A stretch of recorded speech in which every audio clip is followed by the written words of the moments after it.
Hello, hello, je suis ravie de te retrouver pour un nouvel épisode de podcast. Comme tu peux l'entendre, je n'ai pas exactement ma voix habituelle. Non pas parce que j'ai fumé 3 paquets de gitane avant d'enregistrer ce podcast, tout simplement parce que, comme 80% des gens en ce moment, je suis enrhumée. Mais voilà, on va faire avec. Et dans cet épisode, on va aborder un sujet. On va revenir un peu aux basiques, je dirais, du dev perso, mais avec, un angle de vue, comme tu me connais, voilà, tu commences à le savoir maintenant, un angle de vue un petit peu, nouveau, un petit peu différent, mais on va revenir à des basiques que sont, le manque de confiance en soi et le manque d'estime de soi. Pourquoi? Parce que, bah, il ne s'écoule pas, une seule journée, je crois, sans que j'entende parler autour de moi de, ce fameux manque de confiance en soi, ce fameux manque d'estime de soi. Et moi-même, je suis, personnellement également confrontée, alors plutôt en ce qui me concerne au manque de confiance en soi, puisqu'en fait, on va voir qu'on a, chacun, chacune une tendance naturelle vers l'un ou vers l'autre. Mais je connais aussi beaucoup de gens qui ont plutôt une tendance au manque d'estime, d'estime d'eux-mêmes. Et donc, moi, ce que j'avais envie, dans cet épisode de podcast, c'est déjà qu'on arrête un petit peu de faire l'amalgame entre les 2, parce que j'ai quand même l'impression qu'on mélange les 2 et ce serait bien de clarifier un petit peu les choses. Et surtout, qu'on arrête de voir, en fait, le manque de confiance en soi et le manque d'estime de soi comme des choses contre lesquelles il faudrait qu'on lutte, et qu'il faudrait résoudre, des problèmes à résoudre, mais plutôt les voir comme: «OK, j'ai cette tendance-là naturellement. Comment est-ce que je peux comprendre ça et d'où ça vient? Comment je peux l'observer en moi? Et après, comment je peux composer avec, avancer avec?» Plutôt que d'essayer de lutter contre quelque chose qui, de toute façon, est là et fait partie, enfin, je veux dire, et va être très compliqué à à retirer, à supprimer, à lutter contre, puisque c'est naturellement présent chez nous.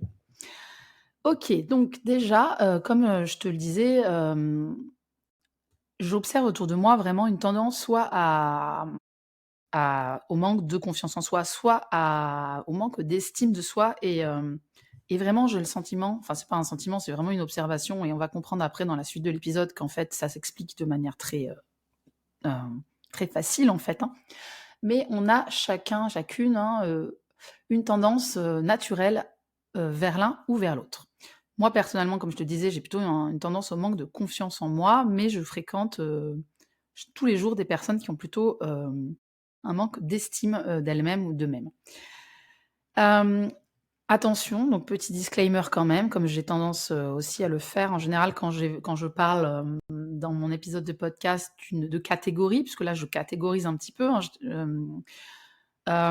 l'idée là, c'est pas de mettre les gens dans des cases et d'enfermer les gens, mais c'est simplement de simplifier un petit peu les choses, et de savoir de où on part pour pouvoir ensuite aller équilibrer les choses en nous. Bien évidemment qu'au fond, on va tendre vers un équilibre, en fait, et qu'on va plus, quand on chemine et cetera, on va tendre de moins en moins à être dans une case ou dans une autre. Mais au démarrage, voilà, c'est toujours intéressant d'aller comprendre un petit peu quelle est notre tendance naturelle. Mais bien évidemment, en cheminant, on se rend compte qu'on est de moins en moins, comme je disais, voilà, on tend vers un équilibre, en fait, de nos tendances, de nos polarités, je dirais. Mais voilà, ça va permettre un petit peu de comprendre d'où tu pars naturellement et comment, bah, avancer plus facilement, en fait, tout simplement, et avancer avec toi-même plutôt que contre toi-même. Alors, une fois que ça c'est dit, donc le manque d'estime de soi et le manque de confiance en soi, donc je vais expliquer en détail, chacun des 2 et en quoi ça consiste. Mais déjà, il faut comprendre que ce sont des manifestations de, l'ego en nous. Alors l'ego, bon, c'est une notion assez complexe et je pense que tout le monde n'est pas forcément d'accord sur la manière de définir ce que c'est que l'ego, suivant comment qu'est-ce qu'on inclut dedans, qu'est-ce qu'on n'inclut pas dedans, et cetera. Moi, j'aurais tendance à dire que l'ego, pour simplifier un petit peu, hein, c'est la voix de la peur en nous. C'est la part de nous qui se sent séparée de l'amour, qui se sent séparée du reste du vivant. C'est la part en nous qui a peur de disparaître, qui a peur de n'être personne, qui a peur de ne pas exister. C'est le petit jeu qui gesticule et qui veut exister. C'est ça l'ego. Et l'ego, c'est la peur fondamentale de mourir, de ne pas exister, en fait, et qui est intrinsèque à la condition humaine, en réalité. À partir du moment où tu as une conscience qui se voit comme un corps et une personnalité, eh bien, tu as un ego et tu ne peux pas vraiment lutter contre. C'est fait partie du game, on va dire. Et donc, on va avoir, notre ego, en fait, va avoir une tendance naturelle à être, dans une tendance ou dans une autre, mais dans les 2 cas, on est, dans l'ego et donc dans la peur. Donc le manque d'estime de soi, on va commencer par celui-là, c'est quand, en nous, la peur, prend la forme de: «J'ai peur de ne pas avoir de valeur intrinsèque». Voilà. C'est une voix à l'intérieur de nous qui nous dit, qui nous susurre: «Tu vaux rien en fait, tu as pas de valeur». Ça, c'est le manque d'estime de soi, c'est la racine du manque d'estime de soi. C'est la voix en nous, la peur en nous qui dit: «Tu ne vaux rien». Cette voix-là, hein, elle prend racine dans l'enfance, dans, enfin, selon moi, après, il y en a pour qui ça prend racine, même avant la naissance. Bon, c'est une autre vision des choses, mais finalement, peu importe. Mais, ça va être exacerbé, je dirais, pendant le développement, infantile, dans un cadre, où on va avoir un amour un petit peu conditionnel, où, on va avoir, un amour qui est lié un petit peu à de la manipulation. On peut avoir du chantage affectif et un petit peu ce truc de, bah, si tu fais pas ça pour moi, alors, je t'aimerai pas, ou voilà. Si tu veux faire plaisir, fais ci, fais ça. Si tu veux mon amour, fais ça. C'est un petit peu ça qu'on a entendu quand on était enfant, voilà. Et on va intégrer progressivement cette idée que: «OK, si je fais telle et telle et telle chose, on va m'aimer. Je vais avoir de la valeur». Et ça, beh, ça va entraîner par la suite, puisqu'en fait, une fois qu'on a mis en place ce mécanisme-là, qui est un mécanisme finalement de protection pour avoir, l'amour qu'on recherche, et bien ça va entraîner une tendance à faire des choses, à être dans le faire pour prouver sa valeur. On va chercher à prouver sa valeur puisqu'on ne l'a, on n'a pas conscience d'avoir une valeur intrinsèque. On va aller faire des choses à l'extérieur, on va aller faire des choses dans la matière pour, se prouver et prouver qu'on a de la valeur. Et donc on est dans ce truc de: «Mais regardez tout ce que je fais, regardez tout ce que je sais, regardez tout ce que je possède». On a, une tendance, voilà, à faire, faire, faire, faire à l'extérieur de soi pour prouver sa valeur. On va avoir une tendance souvent à l'autosacrifice: «Mais regarde tout ce que je fais pour toi, mais tu m'aimes pas, mais regarde pourtant tout ce que je fais pour toi».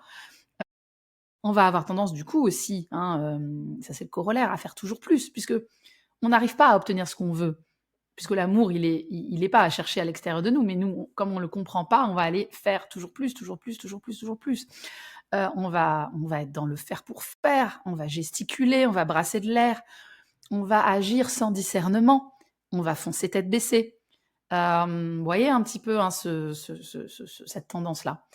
Ça va mener à des risques de burn-out dans le travail. Ça peut amener également une très grande difficulté, à affronter le vide que peut créer, par exemple, la perte d'un statut. Par exemple, une personne qui est dans cette tendance-là, si elle perd son travail, elle va le vivre très, très mal parce que du coup, c'est une part d'elle, en fait, qu'elle perd.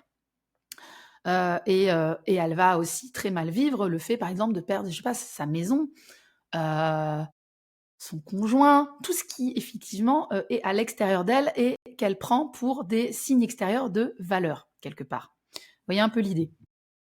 Donc c'est un petit peu problématique tout ça. Après, on le verra tout à l'heure, il y a aussi des points forts, hein, des avantages à ces profils-là. Mais en tout cas, la difficulté majeure qu'on va avoir, pour tout ce qui est agir, être dans l'action, ça va très bien fonctionner. Donc ça veut dire qu'on va pas avoir de mal à agir, à être en mode projet, à se bouger. On n'a pas peur de se tromper, on y va, on expérimente, on teste. Du coup, comme on est dans l'action, on va se connaître à travers l'action, on va apprendre de ses expériences, on va s'améliorer en continu. C'est des gens qui adorent demander du feedback, qui vont prendre les feedbacks des autres, qui vont, rectifier leurs actions en fonction du feedback. Donc c'est vraiment il y a aussi énormément d'avantages, hein, à être comme ça. D'ailleurs, ce sont des personnes qui, en général, adorent recevoir, comme je disais, du feedback et vont vraiment avoir cette capacité à, faire de l'amélioration continue et à apprendre de leur expérience. Puisqu'elles font, elles font, elles font, elles font, elles font. C'est leur truc de faire, en fait. Hem, Et puis, ce sont souvent aussi des personnes qui vont être très moteurs, forcément.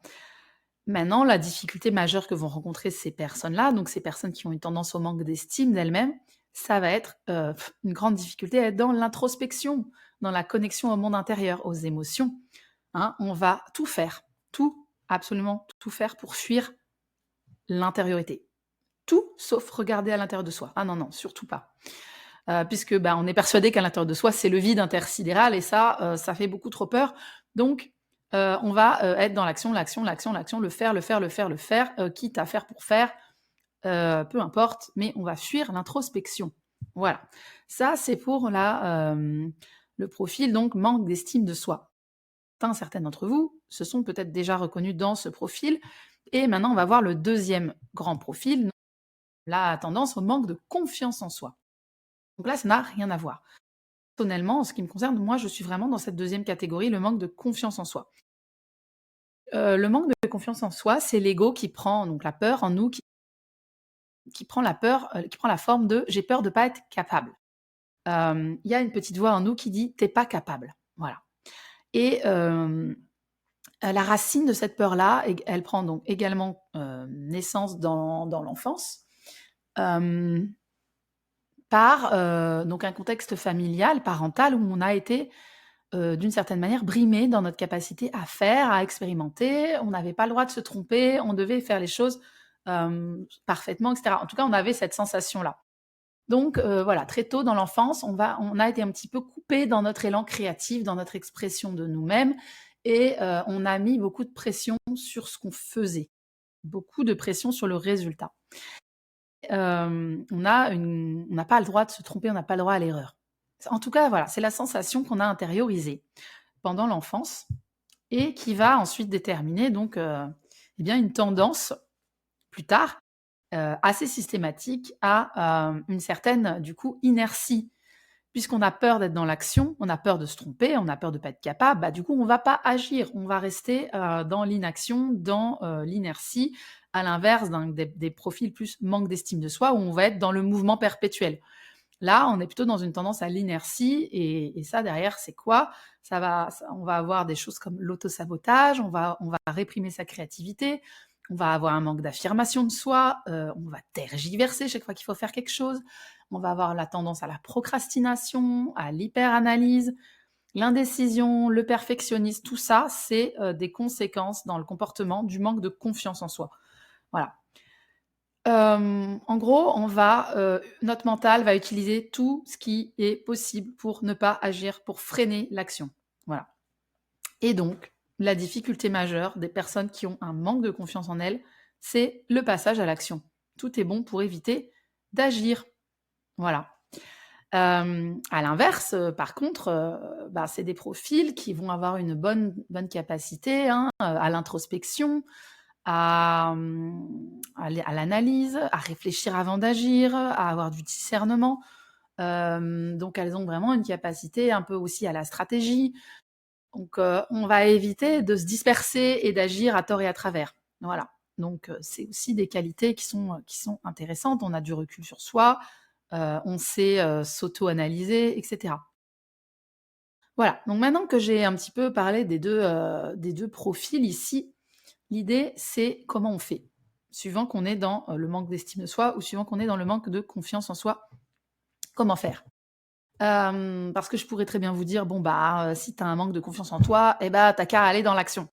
Ouais, OK, super, merci, mais je suis en train de te dire qu'en fait, c'est justement mon problème. Donc comment je fais?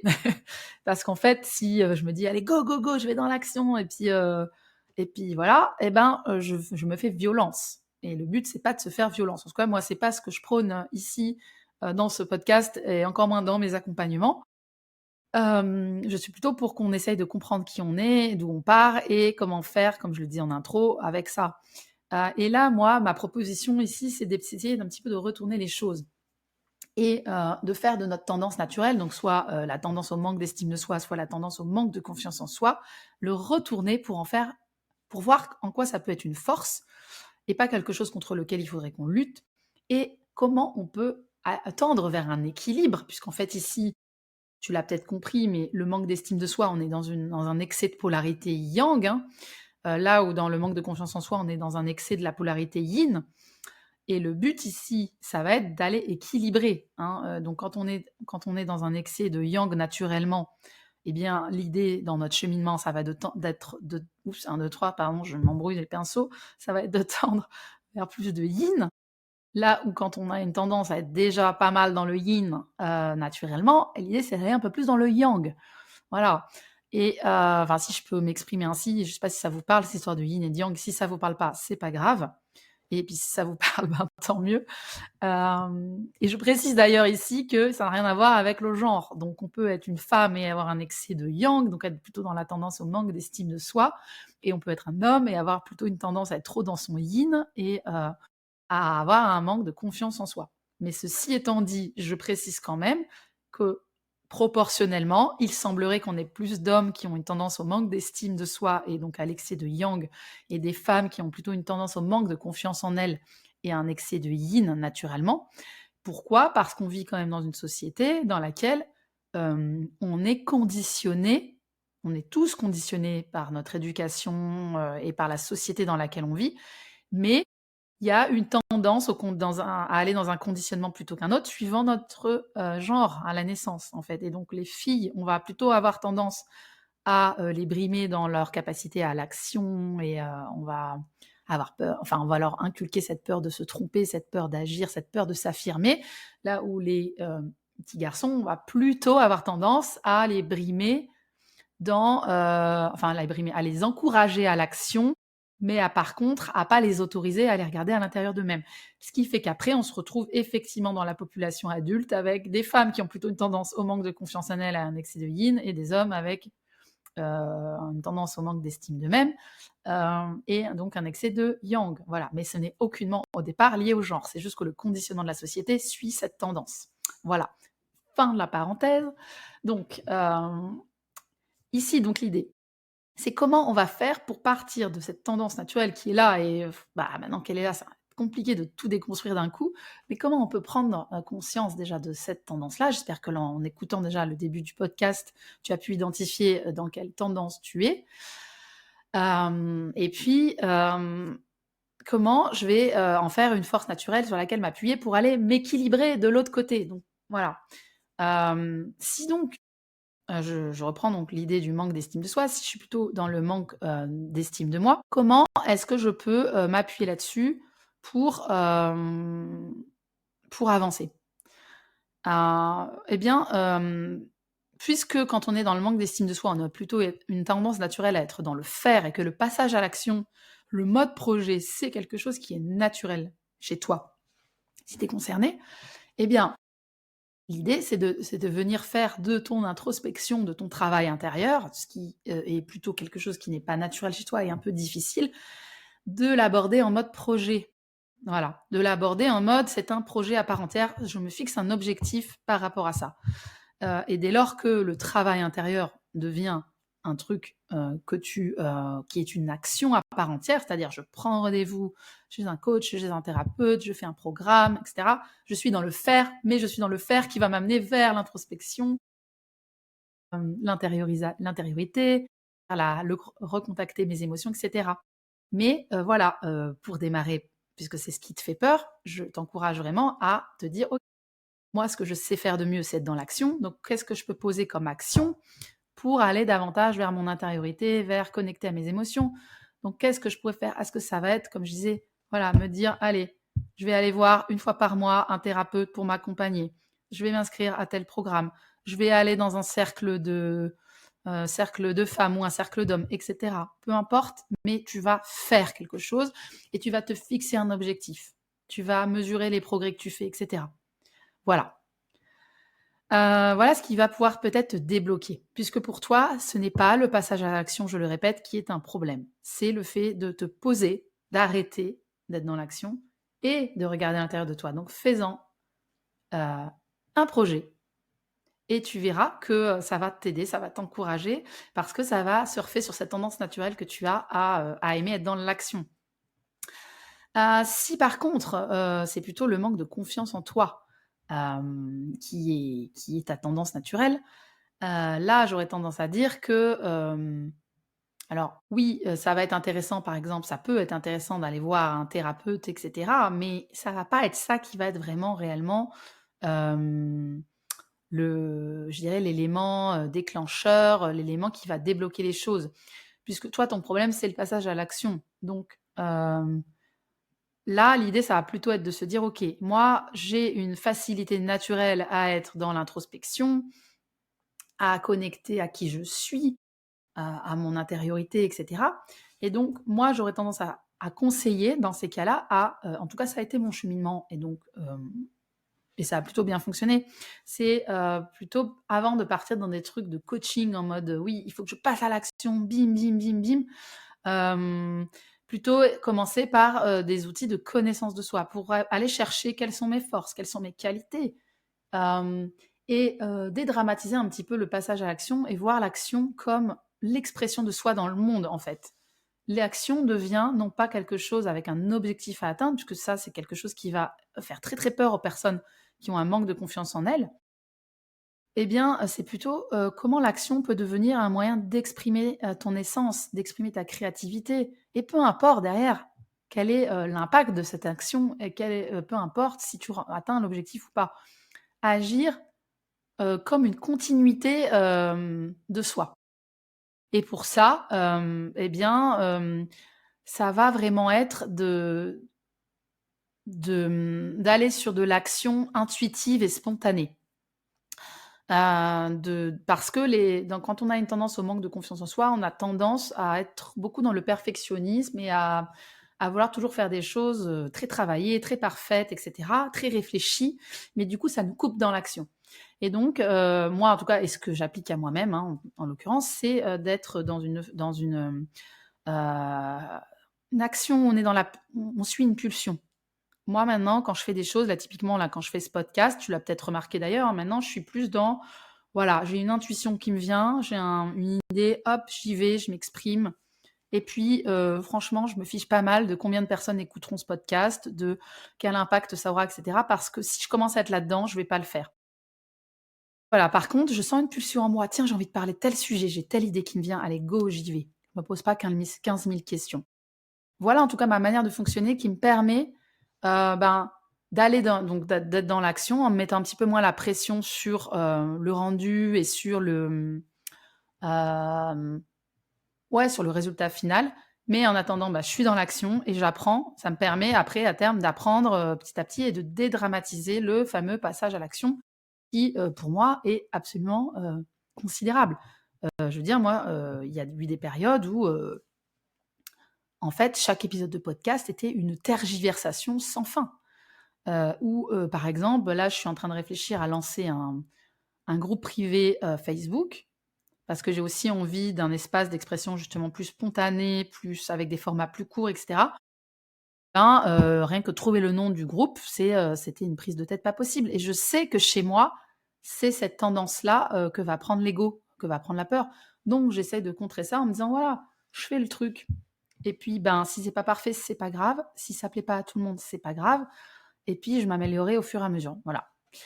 Voilà pour, ben, je dirais, ce qui peut, selon moi, aider quand on a un manque de confiance en soi. Donc surtout pas commencer à se mettre des objectifs, des stratégies, des choses, très, très, qui mettent beaucoup de pression, mais plutôt, se dédramatiser un peu tout ça et se dire, plutôt: «Mais, finalement, si je m'exprime pas, je garde pour moi certaines choses que j'ai en moi, qui vont pas venir s'exprimer et c'est dommage, en fait. C'est dommage pour moi, c'est dommage pour les autres, pour les quelques personnes qui potentiellement peuvent apprendre quelque chose en m'écoutant». Voilà et voir l'action comme juste une expression de soi dans le monde qui n'a pas forcément pour objectif de remplir, ouais, de un but, et d'avoir un impact, quel qu'il soit, en fait. Voilà. J'espère que c'est clair ce que j'ai raconté, mais je dirais qu'en conclusion, l'idée de tout ça, que l'on ait une tendance au manque d'estime de soi ou qu'on ait une tendance au manque de confiance en soi, au final, le but dans l'équilibre de tout ça, c'est d'arriver à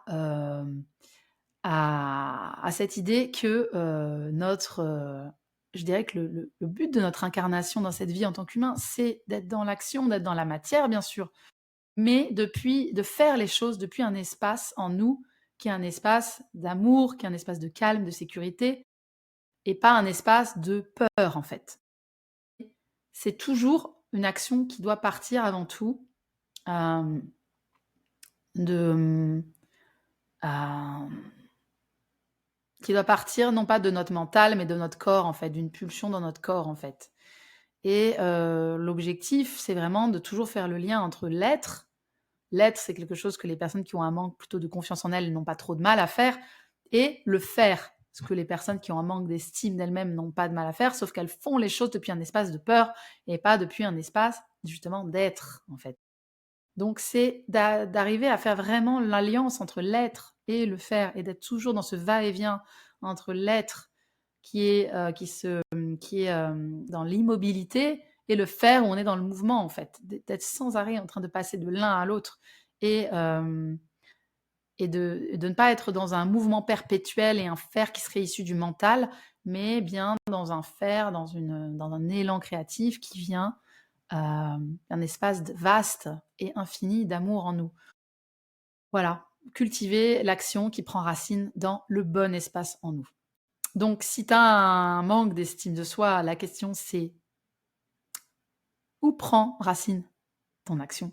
Avant d'agir, pose-toi la question: est-ce que mon action prend vraiment racine dans un élan d'amour en moi, ou plutôt dans un élan de peur de ne pas être aimé et qui veut prouver sa valeur? Ça, c'est la question pour quelqu'un qui serait dans le manque d'estime de soi. Et si tu es plutôt dans une tendance au manque de confiance en soi, la question que je t'invite à te poser, c'est: mais qu'est-ce que je prive en n'agissant pas? Qu'est-ce que j'empêche dans le monde? Voilà. Quelle est la conséquence de cette hésitation, cette indécision qui fait que je n'agis pas, que je ne crée pas? Pose-toi la question. Quelle est la conséquence de ça?